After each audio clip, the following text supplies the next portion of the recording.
Hi, I'm Jade from AFI. I'm here today to play some of my favorite riffs, possibly your favorite riffs, I hope.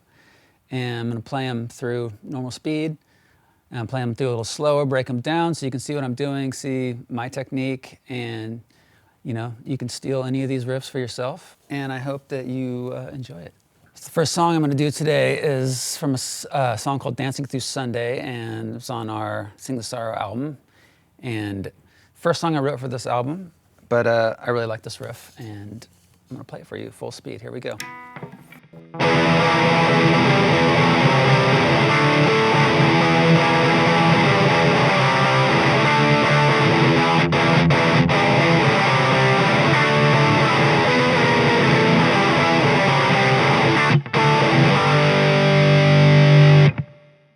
So here's that same riff played at half speed.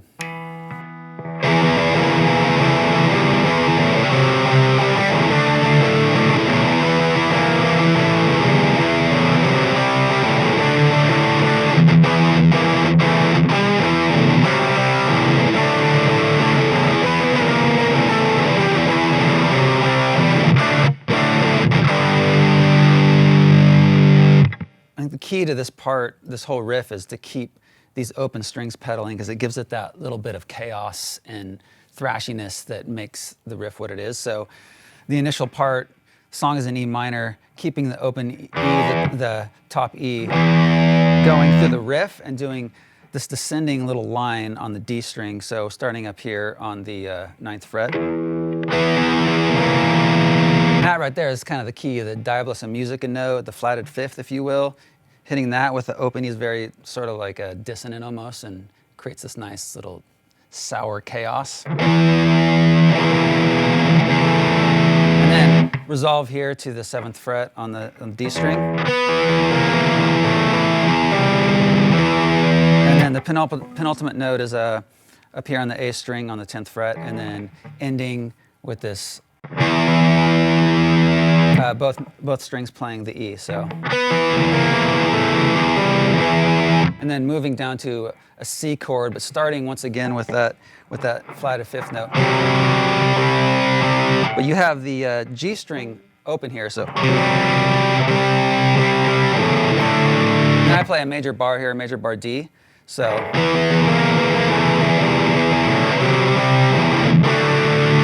And then once again, you go through that same riff again.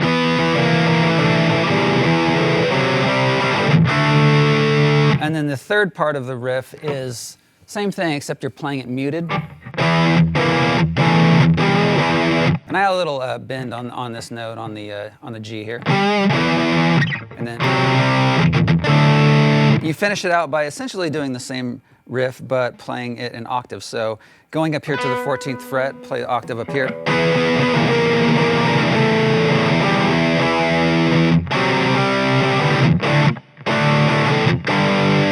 Resolving on the G major chord. So a riff like this, where you're essentially playing the same riff 4 times, you need to switch it up. You need to keep the story going, give it a plot. And that plot is starting out simply, playing it all open, and then by the second time you play, you need to introduce something new to keep the listener's interest. So playing it muted, it creates a dynamic where it sort of brings it down, so that when you play the final part of the riff, which is really the loudest and most chaotic part, it explodes out of that mute into the biggest part of the riff that can then set up the chorus. Let's hear that again at half speed.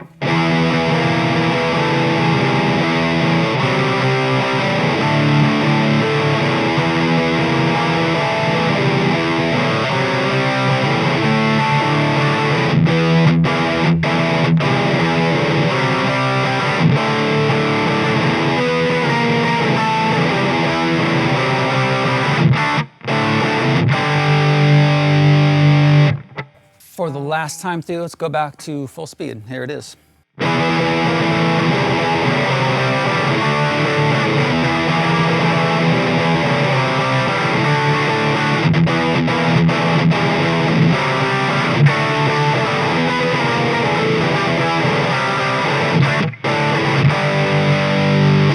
So this next riff is the intro riff from a song called Leaving Song Part 2 from our Sing the Sorrow record, and it's just something I was trying to figure out. I need something cool to start the song off, and let me come up with something that's sort of unrelated. It only happens at the beginning, it doesn't happen again in the song, so I came up with this riff. It's got a ton of delay. I'm actually gonna play with less delay on it now, so it's a little more coherent. Yeah, and it goes like this, no pick.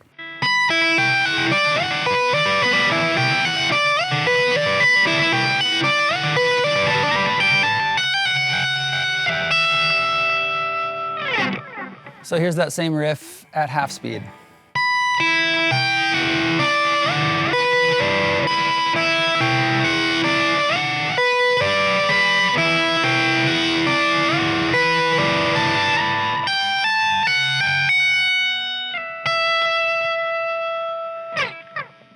So this riff isn't really a finger tapping riff per se.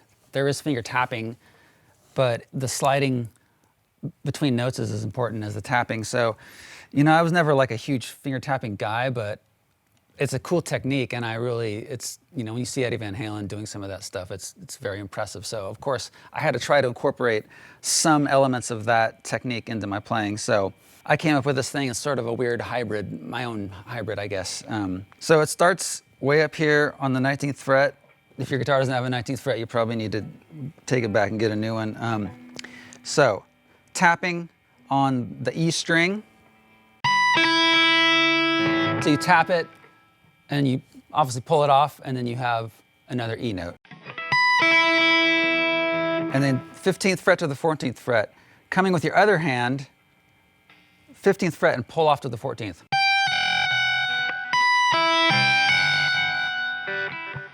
And then moving now to the B string, 15th fret, and sliding all the way up to the 19th fret.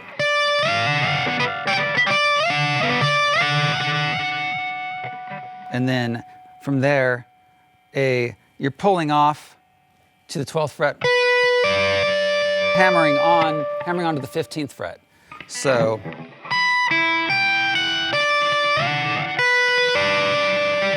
that's the meat of the riff right there. So you basically keep repeating that.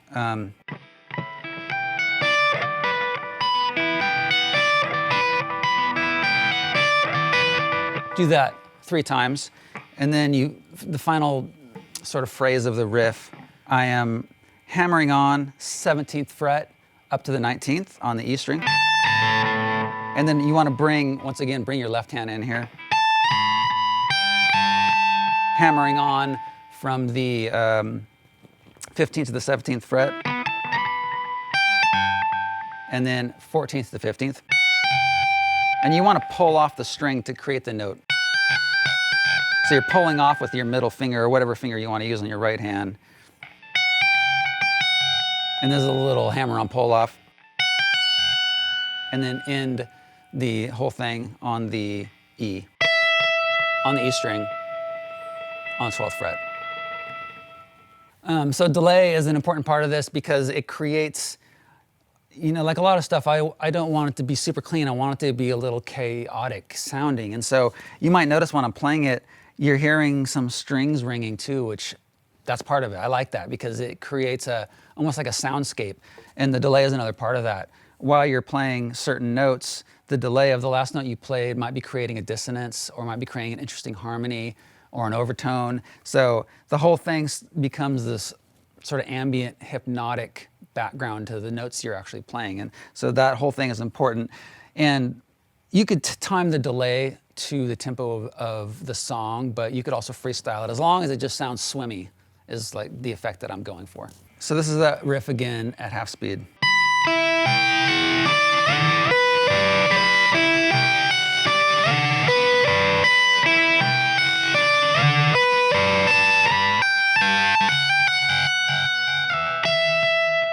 And here's that riff at full speed.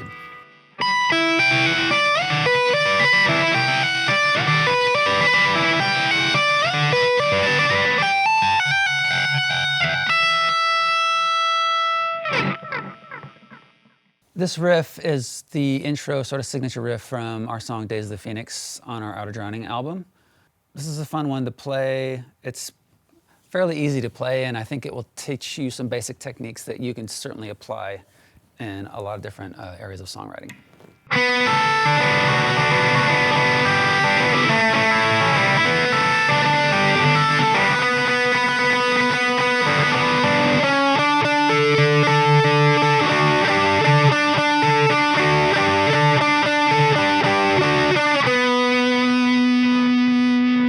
All right, now I'm going to give you this riff at that sweet, sweet half speed.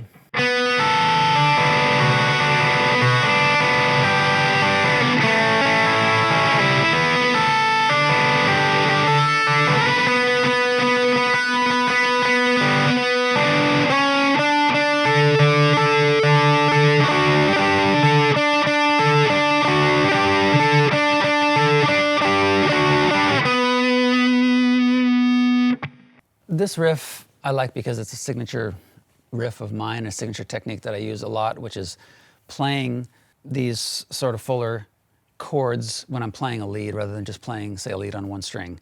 I like to fill up the space as much as possible while technically still playing a lead. And so this one, it uses a lot of moving around on these chord inversions. So we start off with a B minor played with a B and a D, but then I add the A up here. So it starts off with nice little pretty melodic phrase there. And then from there, I go down to standard B minor. And then I slide my finger up to the G here. So all still technically B minor, just moving around that shape. And then from there, I go down to an A chord, sort of like a version of an A chord that sounds to me a little country because it has this hammer on from the hammers on up to the F sharp here.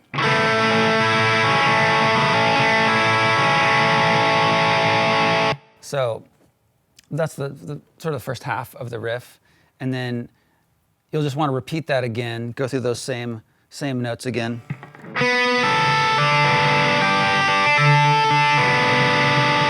And then at the end of this part of the riff, I go up to another version of the B minor that is just the octave up here, an octave up there, so up on the 7th fret, once again playing the B, and then the open B string. And then we switch gears to the second part of the riff, where once again I started off playing a different inverted B minor chord. A little passing note, and then I move up to a D major, little power chord here. And for this, I'm just moving around on the G string, starting here on the 11th fret, 12th fret, 14th fret. So.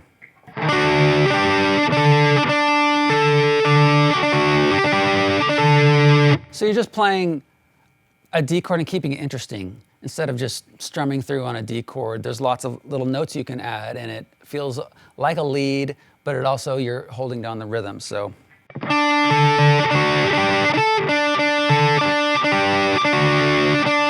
then basically go in reverse at the end of it, so I'm going from 12th fret, 11th fret, and then the penultimate note, I'm just playing a D note, and then ending on B. A little vibrato, give a little flavor, however you want to do it, dibar, whammy, whatever. And that's the riff. So here's that riff, once again at half speed, using all these amazing techniques I just showed you, and now you're pretty much the best guitar player in your school.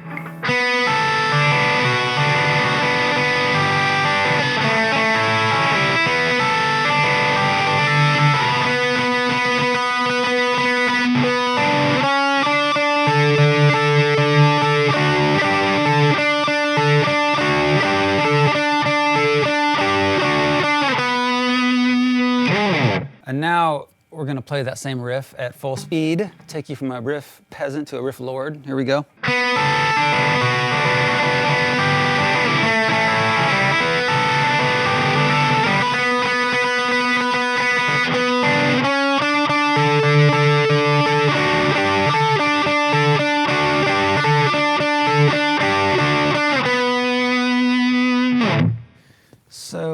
next riff is, I'm going clean, look out.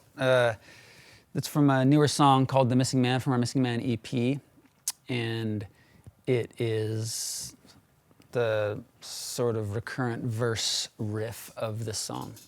And it goes a little something like this.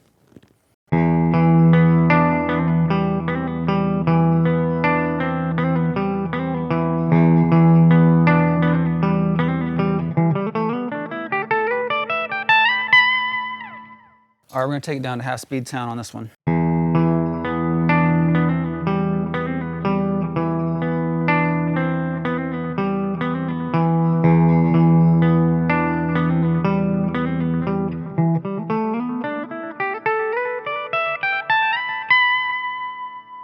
So this is in E minor.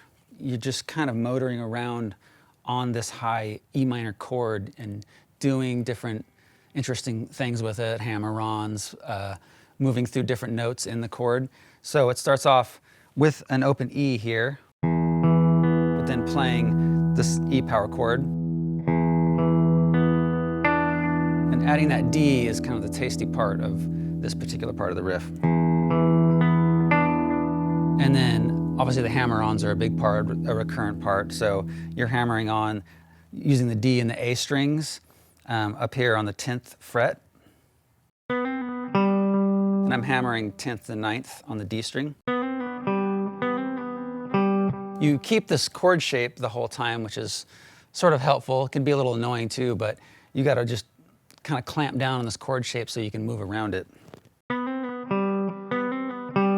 And then once again, same chord shape, but this time you're starting on the A string. So when you cycle through the notes, you're just kind of leaving out the open E.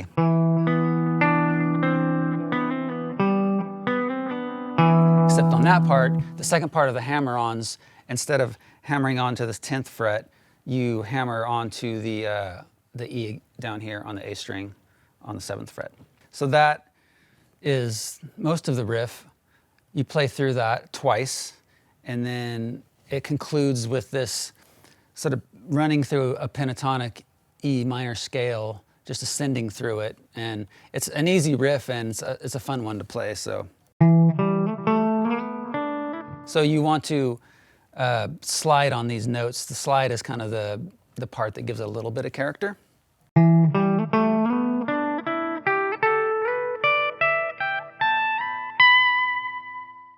You want to put a little vibrato when you end on the high B note of this riff.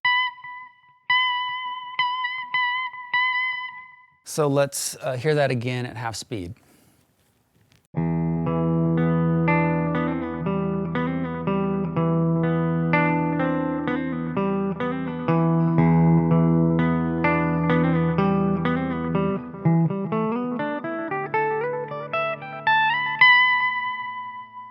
And here it is, for final time.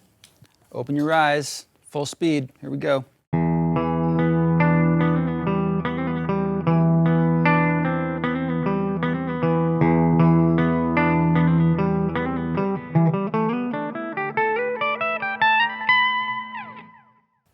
So in all my playing, you might notice that I am using the bridge pickup. I always use the bridge pickup. I don't know why I started doing that.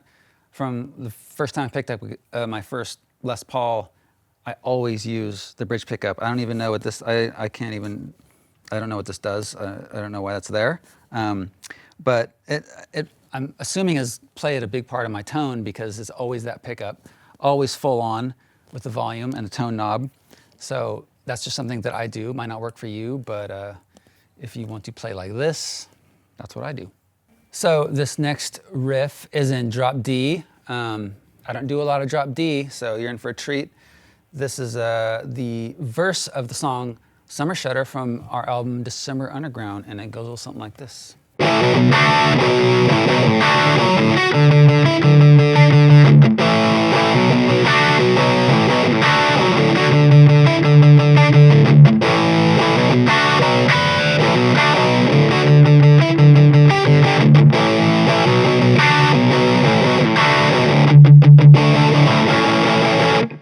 Let's slow this down so we can see how I play this riff like a lord. It goes like this.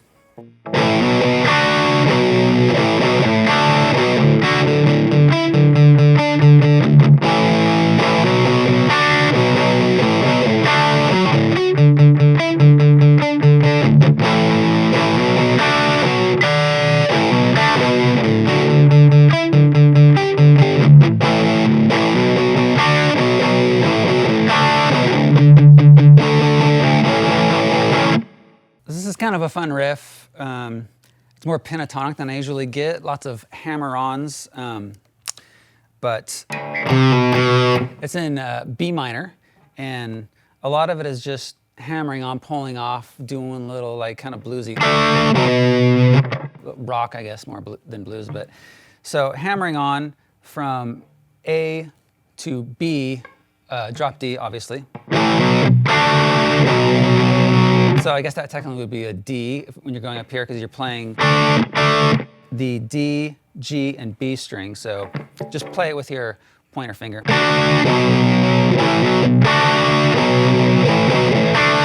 So you can see all of that is the same three shapes. Hammering on from A to B, and then hitting that D. So play that. And then the interstitial little piece here, you're playing an open D string, and you're playing up on the G, starting on the 11th fret, going down to the 9th, and going down to the 7th. Back to that A. So that's the repetitious part of the riff. Varying versions of that riff, just to keep it interesting once again, not to play the same thing over and over. So the first time, the timing changes a little bit with each one. So the first time you jump back down to that B quicker. And it matches the vocals. I was, or he actually matched me, but we're matching each other there. And then do this.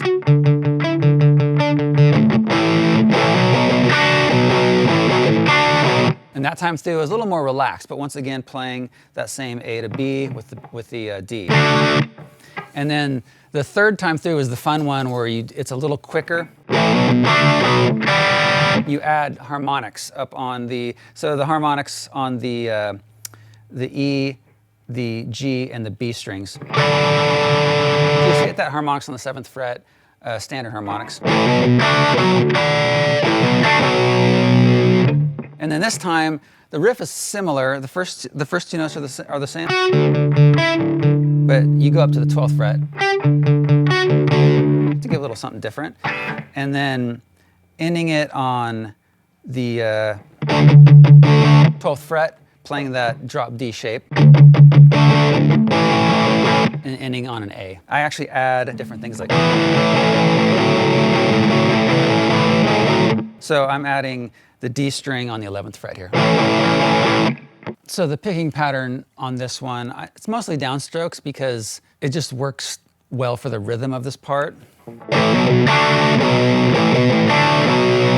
like to do up downstrokes usually, but for this one, it just controls the tempo and the cadence of the riff best. Even when you go up to the sort of muted part, I'm playing all downstrokes with that. So this is my Ramones rock song. So if you can get away with playing downstrokes to this whole part, then it'd be even better. Good for you. So here's that riff again at half speed.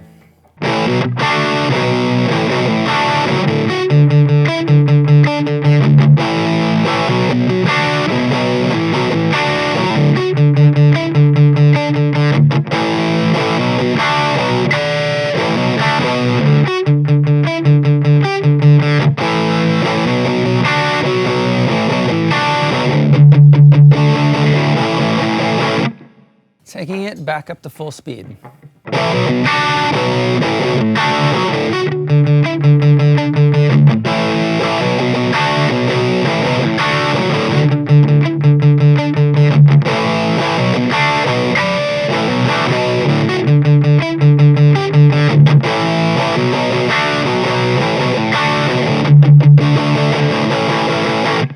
So one thing when writing this Summer Shudder riff, for instance, or really a lot of my riffs that I write, if it's something that's going to be repetitive, a riff, for instance, it might just be me and my guitar OCD that I get bored of playing something through, say, 4 times or 8 times or even 2 times, and I often start embellishing, adding stuff with my pinky or adding different inversions of the chord or changing the shapes. And it's just a fun thing to do. It keeps you interested in the song and it keeps the listener interested in, in songwriting they always say to add stuff as you go along and sort of keep the interest level up. And I don't think that's why I started doing that, but it serves that purpose. And it's always good to keep the listener guessing and introducing some new ear candy and being like, oh, that's a little different, that's cool. So like with, my playing, I do use, as I said before, a lot of inverted chords, and I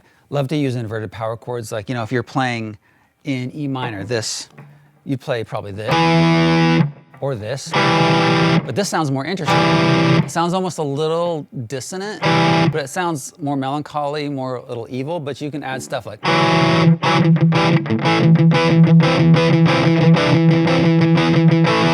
So I'm basically playing an E minor, but there's so many notes you can add. You can add, if you want to bring in another string, you can move these shapes all up and down the fretboard.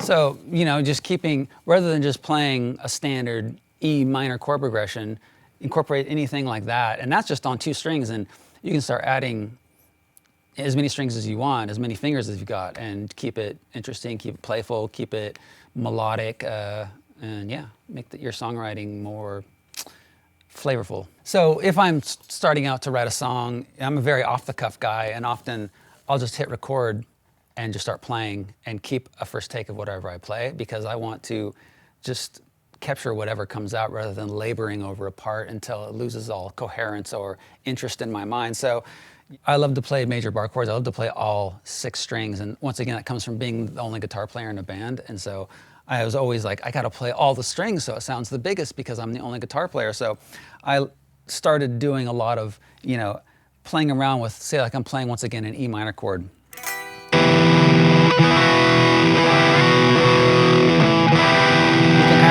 You can add interesting things with just your pinky.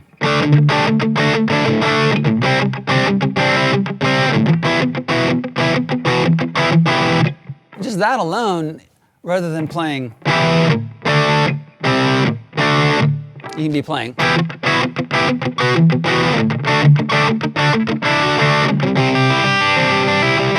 It just adds, it just makes it a more interesting chord progression. So this riff, as we continue our journey from riff peasant to riff lord, is another drop D riff from the song Endlessly, She Said, from our album December Underground.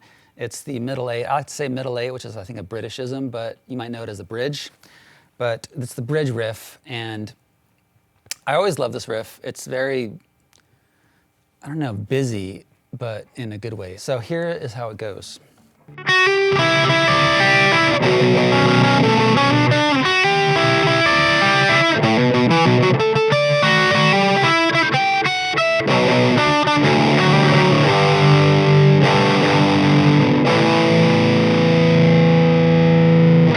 Let's hear that again at half speed.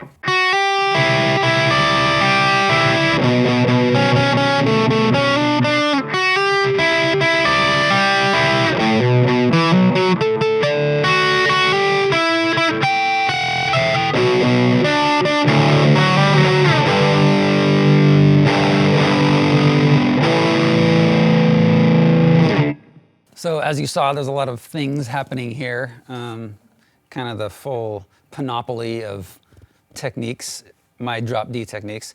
So it starts with my favorite, these inverted alternate chords up here on the G, B, and E strings. So we're just hammering on 7th to 8th on the B string. And then playing the E on the G string. You might recognize this little phrase from Days of the Phoenix. Played in a different key, but I played this same chord shape. So we're up here on the 10th E, the 8th on the B, and the 9th on the G string. So that's that little riff. And that recurs throughout the part. And every time I play that riff, then I intersperse that with something lower on the neck. So in this instance, it's a B minor. Play the B minor drop D chord.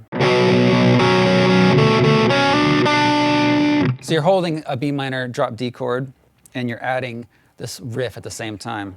Played on the D string on the 11th fret, A string, 12th fret, back up to the D, hammer on from 11 to 12. Then once again back to the shape up here,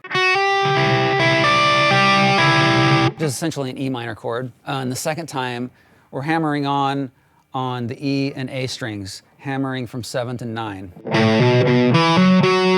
Just a little rock riff. And then it gets a little tricky, hitting harmonics on the D and G strings.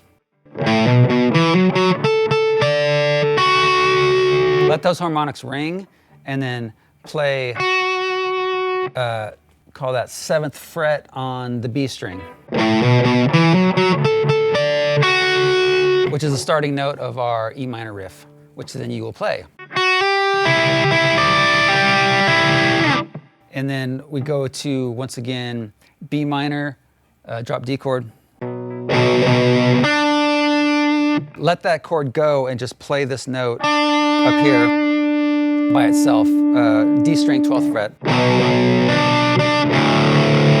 Open.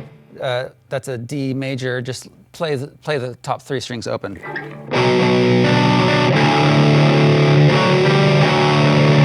And then add an octave chord up here on the 9th fret, sliding back up to the 10th fret and back down.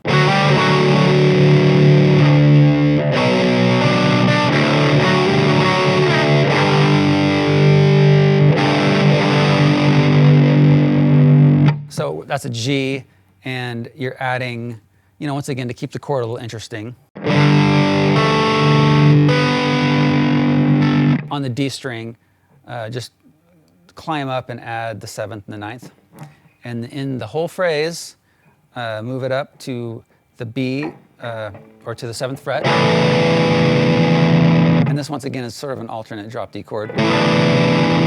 You're playing the normal shape, and then add this on the 9th fret. And that's it, and now you've done it. So, as you might have noticed, this isn't just a standard pentatonic rock riff. It's got a lot of stuff happening, a lot of techniques, there's harmonics, hammer-ons, pull-offs, chords. So I wanted to do something for the middle 8 of this song that was interesting and a little riffy, and that just took the song, which is a good middle 8. If you're a songwriter, a good middle 8 should take the song to a different place. It's sort of a departure from the rest of the song. You take it somewhere else and you bring it back and resolve back to the chorus. So in this instance, I wanted to take it somewhere totally different and do a little bit of guitar work at the same time. So I think I just started, building riffs and putting them together, and it probably started off a little simpler, and then as I went, I'm like, well, let me do a harmonic here. Let me do a little more interesting riff here, and then you start getting excited and you start building on what you're doing until you've made it so insane that you can't play it, and then you probably got to pull it back a little bit, and then you land somewhere cool and interesting. Let's play that riff again at half speed.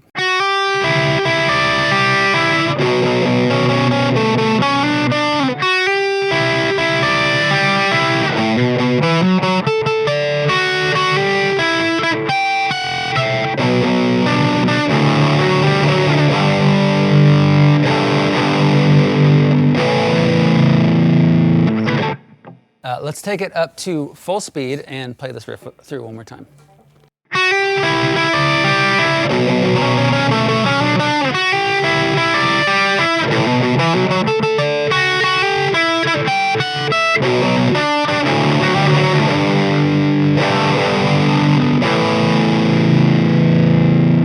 So today on Chord Lords, we're going to show you not so much a riff, but this is sort of the bonus lesson about using chord shapes and moving them around the neck, and I do it a lot. So, you know, if you've heard our songs, you've probably heard it a million times, but this particular song, Girls Not Gray, the verse of it is a good example of how I do that. Okay, and the riff goes like this.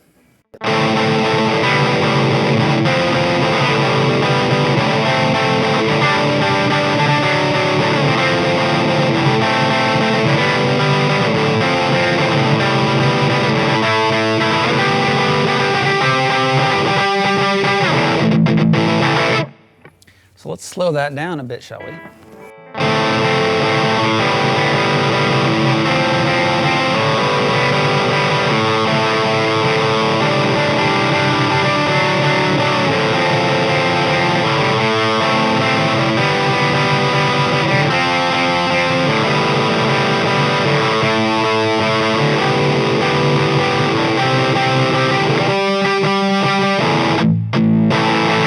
So the idea behind this is the bass in the song is pedaling on A and playing sort of these pentatonic, but sticking on A. And by having my open A string playing the whole time, I'm kind of doing the same thing. So you're giving it this static feel, which creates tension in the song, but it also needs some kind of melodic release. So I'm adding in all these chord shapes that are going through a chord progression.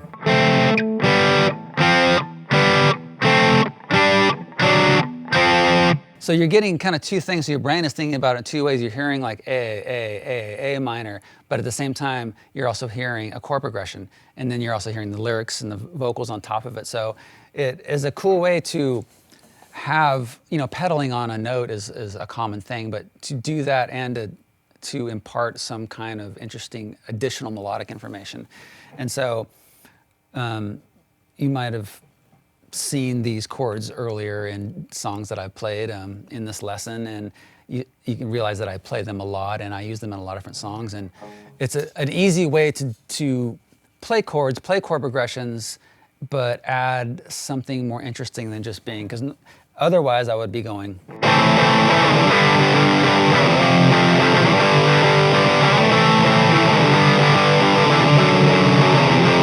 Which is cool, but it's not as interesting, it's more standard. So in this way, you can bring this into your songwriting very easily because once again, it's just playing essentially two strings, two notes. Once again, keep that A string ringing. You don't have to hit the A string every time, just make sure it's ringing at least a little bit. It's probably best to hit it on the tonic on the root chord, so hit it right off the rip.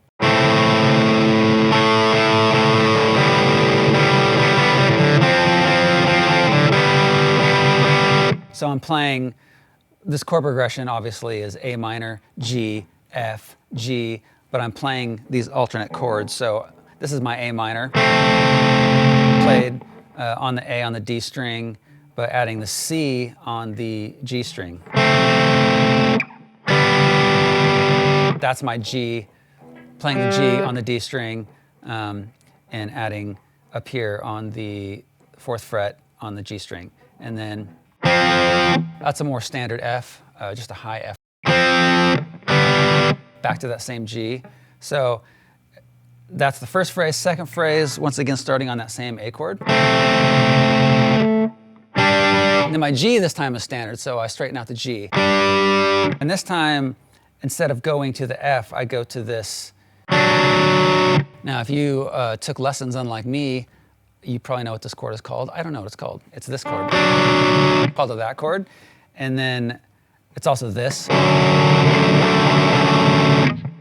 then going to the F here. Same straight F chord. And then go through the first phrase again. So A, G, F, the same shapes I've already showed you.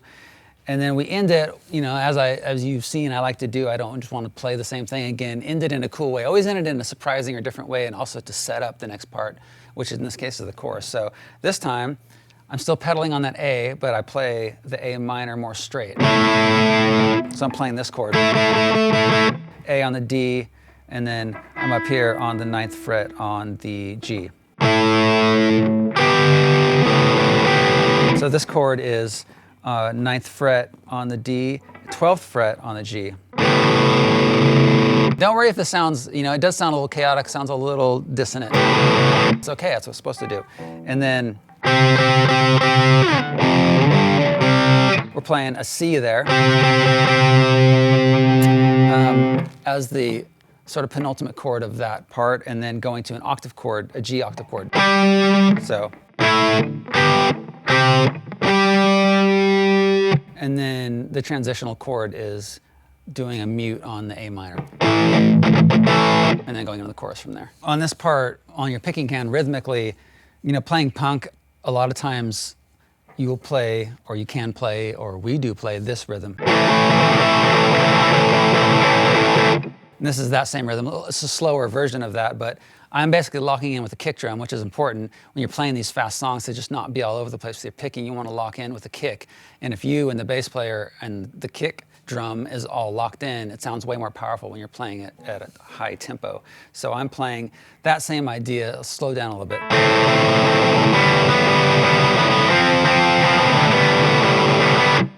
And that rhythm runs throughout the entire part until I get, so basically until the very end when I am doing a muted, straight mute, in which case the drummer, I don't remember exactly what fill he's playing, but probably a snare fill, a tom build, something that's a straight 4/4 rhythm. And finishing off, let's do that one more time at full speed.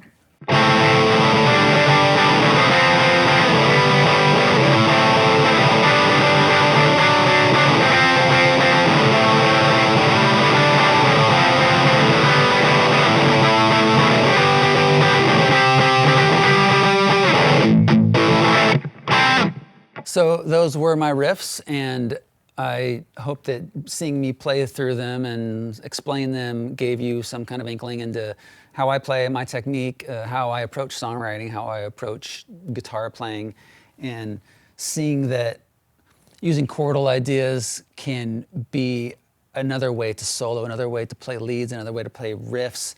Doesn't always have to be on one string at a time. It can incorporate lots of different chord techniques as well. And so those things I think will be helpful taking it into your own songwriting, or at least helping you to think about soloing and playing leads in a different way. And yeah, I hope you had a good time seeing me play, and thank you for spending this time with me.